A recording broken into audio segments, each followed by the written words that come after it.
En primer lugar, gracias a la Fundación por haberme invitado y gracias especialmente a Javier Zarzalejos por la, a todas luces, injusta valoración por lo positiva que ha hecho de mis capacidades intelectuales. Y en segundo lugar, gracias también a los asistentes por tener la gentileza de escucharme. Cuando recibí la invitación, percibí que el título, digamos, de este foro, de este seminario, de este debate, que es la Unión Europea y la identidad e integridad territorial de los Estados miembros, tenía algo que ver, o mucho que ver, o todo que ver con el nacionalismo y con el populismo emergente o reemergente en Europa. Y me vino a la memoria un libro el cual no he leído, pero sí que había leído un comentario, libro reciente, que es el del historiador británico Anthony Beevor, de la Segunda Guerra Mundial. Yo había leído una reseña en un suplemento cultural que más o menos hablaba del tema. Busqué la cita que me venía difusamente a la memoria y empiezo con esta cita, que creo que define bastante bien, para empezar, qué es lo que está ocurriendo en Europa. Decía el historiador, se han avivado otra vez los nacionalismos en el viejo continente. Sigue la cita, el viejo monstruo se está despertando. Claro, uno puede entrever que hace un poco referencia a la Alemania y a Italia de la mitad del siglo XX, de Hitler, Stalin. Yo creo que Anthony Beevor, en ningún momento incurría en este paralelismo, que yo creo que es improcedente. Yo creo que la Europa de las primeras décadas del siglo XX tiene poco que ver con la Europa de nuestros días. Afortunadamente, os he dicho de otra manera y más gráficamente, Stalin y Hitler no están ahí. Pero este viejo monstruo nacionalista, que decía Beevor, sí está ahí, sí sigue, está ahí, está despertando y es una amenaza. Bueno, el título del foro es Europa o la Unión Europea, e indirectamente también España, o en este caso Cataluña, y aunque aquí José María de Areilza es el auténtico especialista en el tema, yo me voy a tomar el lujo o el atrevimiento de hacer una breve referencia al retorno de este viejo monstruo que está despertando en Europa. Yo, estoy dispuesto a admitir que el nacionalismo, en sus inicios, para que no se nos peque o se me peque de sectario, está ligado a ideas como soberanía, democracia, modernización, interés general. Es cierto, que además favoreció determinados procesos de descolonización, cierto es, pero también el nacionalismo es un jano bifronte y ha sido francamente detestable. ¿Por qué? Porque ha sido y es sinónimo de populismo, desintegración, egoísmo, etnicismo, chauvinismo, exclusión. Y yo creo que ahora el nacionalismo, en Europa sobre todo, al socaire de la crisis, revive no las glorias del pasado, sino las miserias de antaño. Y ese es el problema. Por tanto, si el nacionalismo es el problema, habrá que hacerle frente. Pues primero, creo yo, reconociendo su existencia. Y segundo, en el caso de Europa, reconociendo que el problema existe y que hay que asumir la existencia del nuevo egoísmo que se está instalando en la Unión Europea. Por cierto, la expresión nuevo egoísmo fue utilizada por Der Spiegel, septiembre del 2012, en un reportaje que hizo sobre la emergencia del populismo localista. Y la publicación alemana ilustraba este populismo localista emergente con una fotografía de la Diada catalana de 2012. ¿De acuerdo? Y es un nacionalismo que va de la mano del populismo. Se confunden nacionalismo y populismo. Esto nos sirve para Europa, pero creo que también nos sirve para el caso de Cataluña. Cultura de la queja, victimismo, uso y abuso de la palabra, invención de la verdad, movilización social permanente, fustigación sistemática de un supuesto enemigo exterior, política de exclusión, displicencia ante la legalidad democrática, fomento de la engañosa ilusión de un futuro mejor al alcance de la mano, postergación del examen objetivo de la realidad. Y a todo ello hay que tener en cuenta también que yo creo que el nacionalismo en buena parte también, en buena medida también, emerge porque interesa a las élites locales, que creo que pueden, de esta emergencia, obtener ventajas económicas, simbólicas, psicológicas. Y para ello se apela al sentimiento nacional, cosa que conduce a una evaluación intuitiva en clave binaria que distinguen lo propio del impropio, lo bueno de lo malo. Ya se sabe que la queja te da poder. Y es un poco lo que decía John Eliot, ¿no? Padecen el síndrome de la nación elegida y también de la víctima inocente. Alternativas en Europa, muy rápidamente.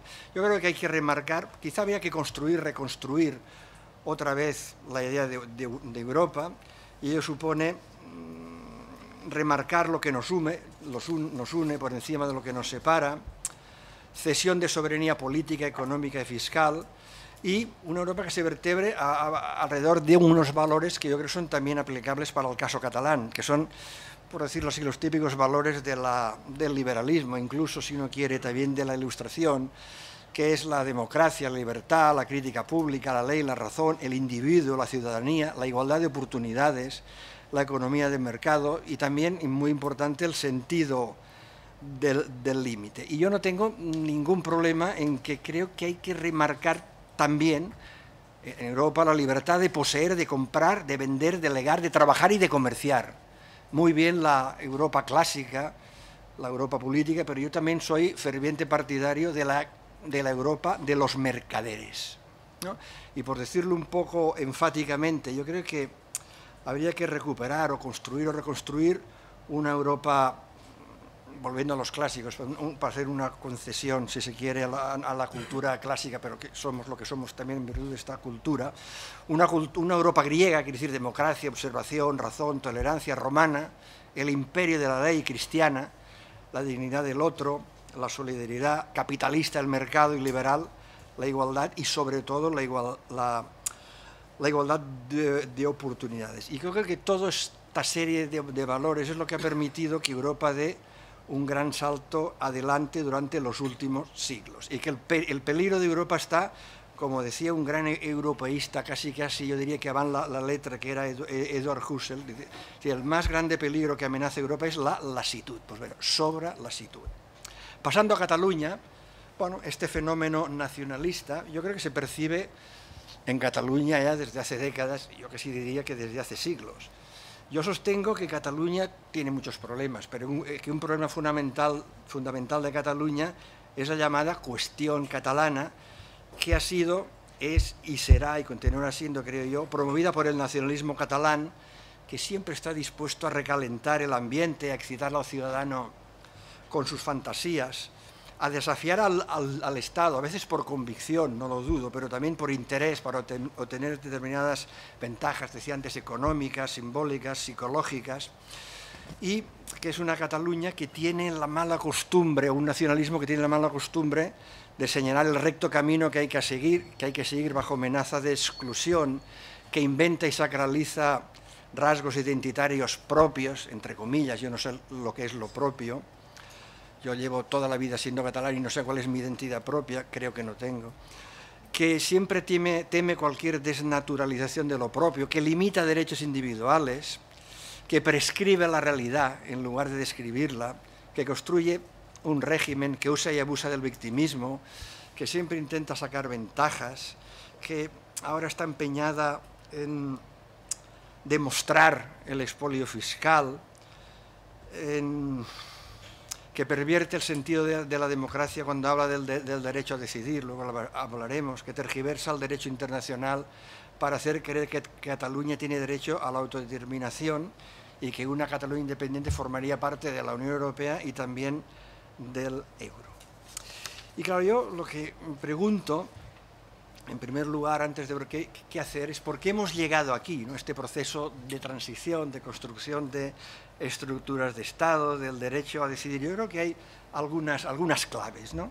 En primer lugar, yo creo que la aspiración independentista del nacionalismo catalán no obedece, como a veces se dice, únicamente a la necesidad de ocultar la mala gestión del gobierno de CiU, digo únicamente. Tampoco a la sentencia restrictiva del Constitucional sobre el Estatuto, tampoco a los supuestos incumplimientos del Estado, ni al desencuentro en materia fiscal. Yo creo que estos son argumentos ad hoc para justificar la desintegración del Estado, el deseo de desintegrar el Estado. Yo creo que la reivindicación de hoy es un poco la continuación, con otros medios, tácticas y estrategias, de la de ayer.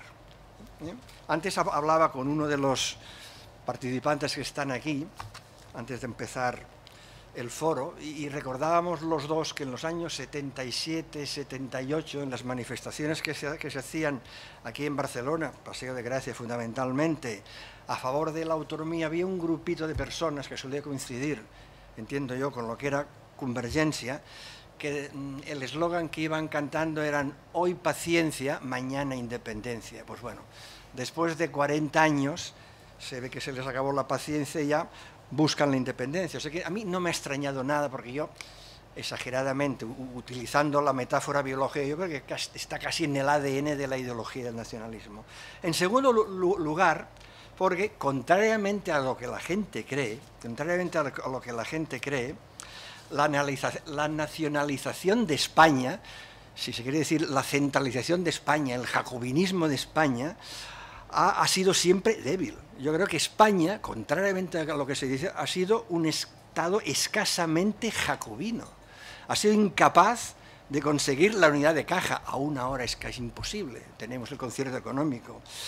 Ha sido incapaz de uniformar, mejor que uniformar, diría yo, unificar el derecho civil. Existe una parte del derecho que es distinto en distintas comunidades.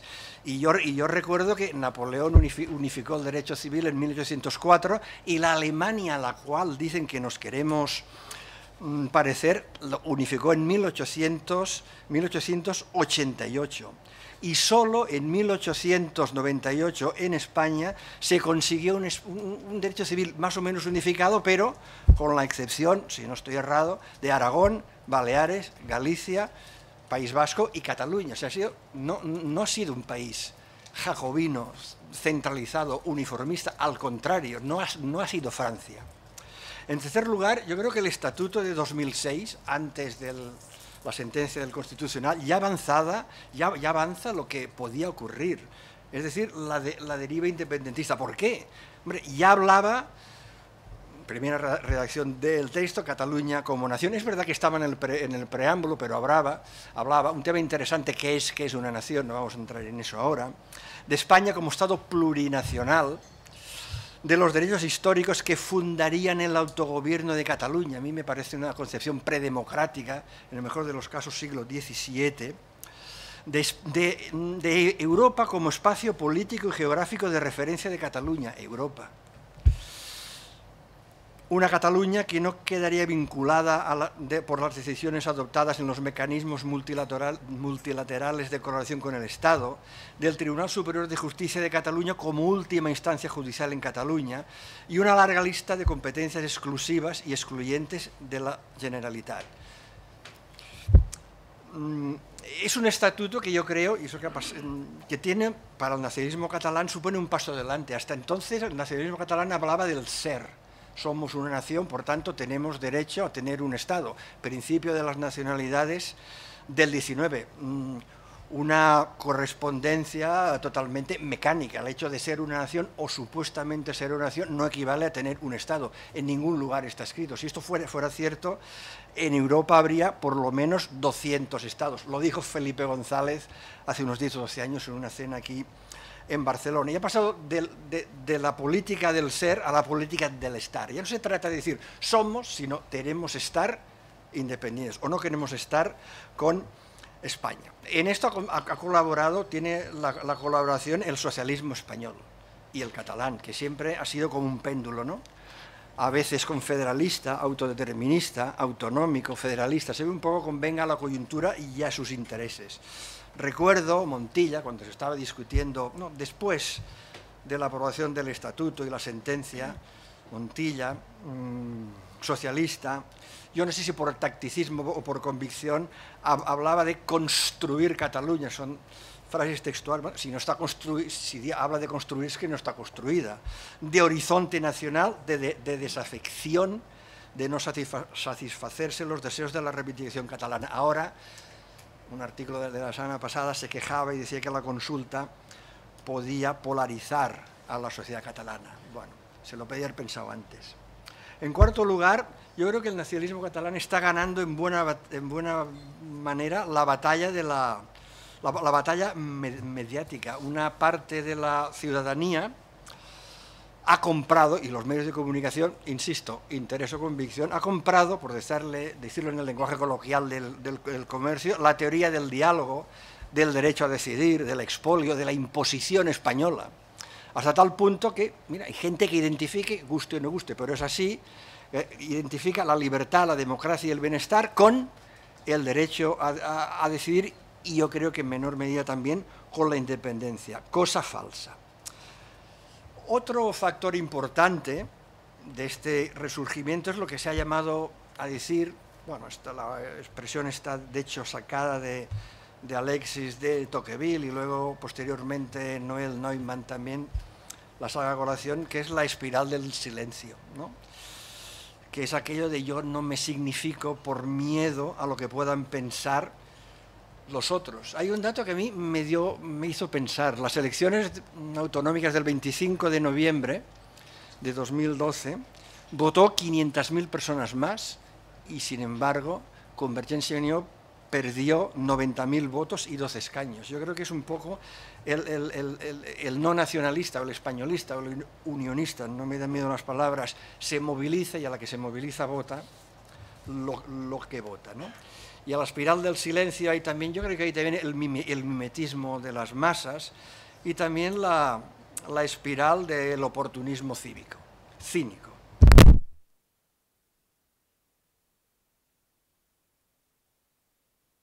La unanimidad que empieza con la editorial conjunta de la prensa catalana y concluye con las manifestaciones callejeras y la insumisión de un gobierno que sistemáticamente, un gobierno de la Generalitat, que incumple a la carta la legislación vigente. Y todo ello envuelto en un sentimentalismo identitario, en un populismo, decía antes, que sostiene poco menos que la equivalencia equivale a la solución de los problemas de la ciudadanía, no la Arcadia feliz, pero casi.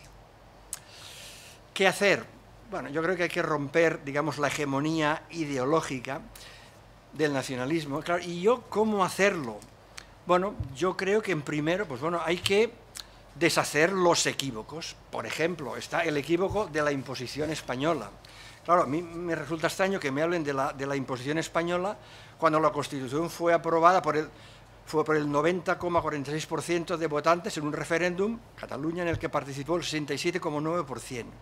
Claro, cuando se pone a votación en 2006 el Estatuto de Cataluña, votan el 49%, no era ya de la Constitución española, el catalán, vota el 49% y votan sí el 36%. Por tanto, alguna cosa falla. No hay, yo creo que no hay imposición española. La teoría del expolio también hay que desvanecer el equívoco. Bueno, hay mucha bibliografía, muchos artículos, muchas teorías. Yo remito a un libro precisamente publicado por Faes, que es El mito fiscal, razones para un debate, y me quedo con un dato de este estudio que dice, bueno, al fin y al cabo, las finanzas, el déficit fiscal, la situación fiscal de Cataluña no es muy distinta a la mayoría de los países desarrollados o ciudades o territorios como New York, New Jersey, y concluye más o menos el estudio, dice, a ver, tanto estos países como Cataluña, o ciudades o áreas metropolitanas, le vamos a ver como quiera, tienen el 18% del PIB, pagan el 19% de impuestos y su renta per cápita es un 15% superior a la mediana. La Unión Europea, hay que deshacer el impuesto, el entuerto, el equívoco. Cataluña, en principio, así marcan los tratados de la Unión Europea, queda fuera de la Unión Europea. Quien diga que no, yo no sé lo que puede pasar en el futuro, porque por definiciones no se puede predecir, pero el Tratado Constitucional, el artículo 4.2, habla de la integridad que garantiza la integridad de los estados, el 20 es el que habla de que cualquier nuevo estado de ponerse a la cola, firmar protocolos, tener unanimidad, y el 49 del Tratado de Funcionamiento es el que indica que la ciudadanía la da la Unión Europea. El diálogo, muy bien, pero que se me diga de qué se dialoga. ¿Se puede dialogar de todo? ¿Qué límites? ¿Se puede dialogar sobre la legalidad? Yo creo que no hay democracia sin ley, no hay democracia sin Constitución. Yo creo que cualquier diálogo ha de estar dentro del marco de la Constitución. El derecho a decidir, bueno, un concepto extraño. Yo recuerdo que el derecho a decidir no es un derecho natural, es un derecho político que se ejerce en el marco, en un determinado marco jurídico que en todo el mundo es la legalidad, en este caso el de la Constitución. La autodeterminación, invito a lo mismo. Las resoluciones de la ONU de 1960, 66 y 70, en donde se dice muy claramente que no se pueden romper ni menoscabar total o parcialmente la integridad territorial de los estados constituidos e independientes. A veces se habla también del principio democrático, que está un poco sacado del Canadá.